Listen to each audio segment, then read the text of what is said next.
Are you like me and your rear quarter windows shake, move around, and don't seal up properly?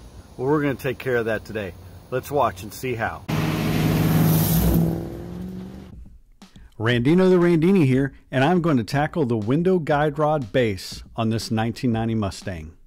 In an earlier video, you can watch me tackle the broken window motor regulator. I chose to replace the guts instead of replacing the whole regulator. I spent about $3 on that project versus $50 per regulator. So today, we continue to work on the rear quarter window. The window still rocks and twists and doesn't align properly, although at least it goes up and down. We are going to tear down the rest of the quarter panel. We need to replace the window guide rod base because its plastic deteriorates and breaks over time, which is the issue I have. Please know, you can do this work too without being a mechanic. I'm not a mechanic or a body guy, but I'm still tackling this Mustang restoration project. The car was not running when I picked it up. It's running now, and I have made several improvements to this car. I digress. Let's get into this job. As you can see, we are removing 7 bolts, which are 7/16. 5 of them are straightforward. The final 2 are ridiculous. You have to raise a convertible top in 2 different positions. One position allows you to get to 1 bolt, while the other position allows you to access the last bolt. I hit a snag. The convertible framing is somehow laying on one of the bolts. This was not according to plan. A previous owner removed 1 or more of the mounting bolts for the frame, and the other one is loose. So I have to remove the other bolt to move the convertible frame out of the way to have access to the bolt I actually need to remove. This issue could explain a problem I noticed with the top's operation. But let me continue removing these 5 bolts, and then we'll tackle those other 2 atrocious bolts. Now that I got the bolt out, we're going to need to put this frame in a position where I can continue to work until I can get a replacement bolt.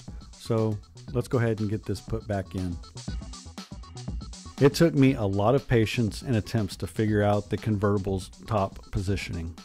The job could have been done in about 45 minutes or less, but the learning curve and my thick skull made it take over 2 days for me.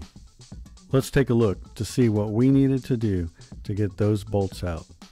As you can tell, the linkage is in the way, and so we had to constantly move the convertible top until we could find a place where we could get our tools in there.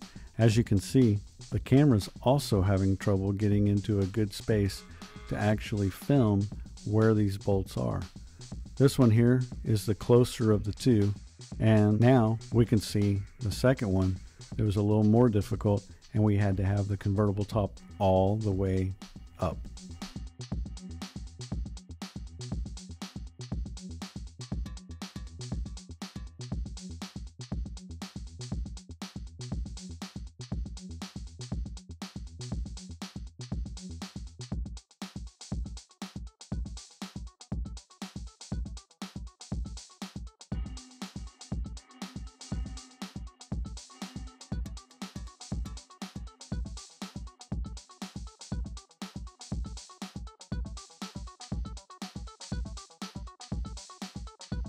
Once unbolted, we have to remove a clip and 2 washers.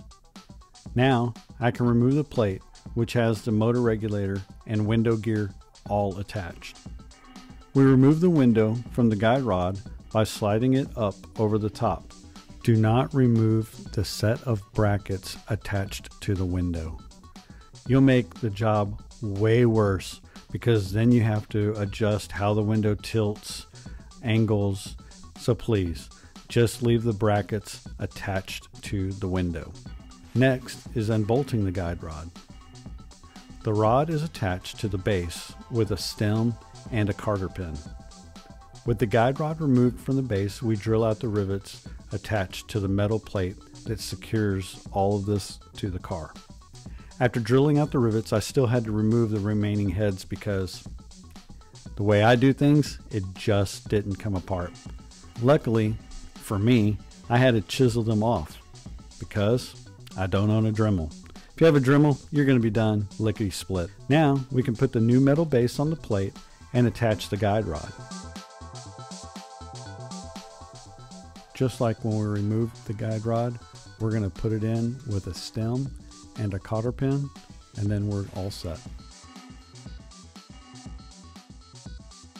The new cotter pin was much stronger than I expected, and so of course it took me longer to fold out a simple cotter pin. Now it's time to put everything back together. Okay, so we need to put the guide rod in.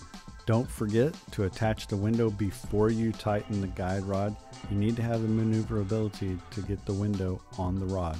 Also, while I had the car ripped apart, I went ahead and replaced the outer window wipe. After all, most anything rubber or plastic on this car with its age needs to be replaced.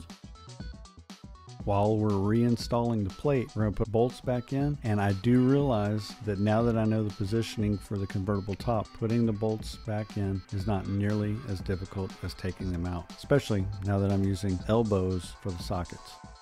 Thanks for watching. Go ahead and subscribe. You haven't done it already? Don't forget to smash the thumbs up if you like the content, and of course, leave comments. I love the interaction.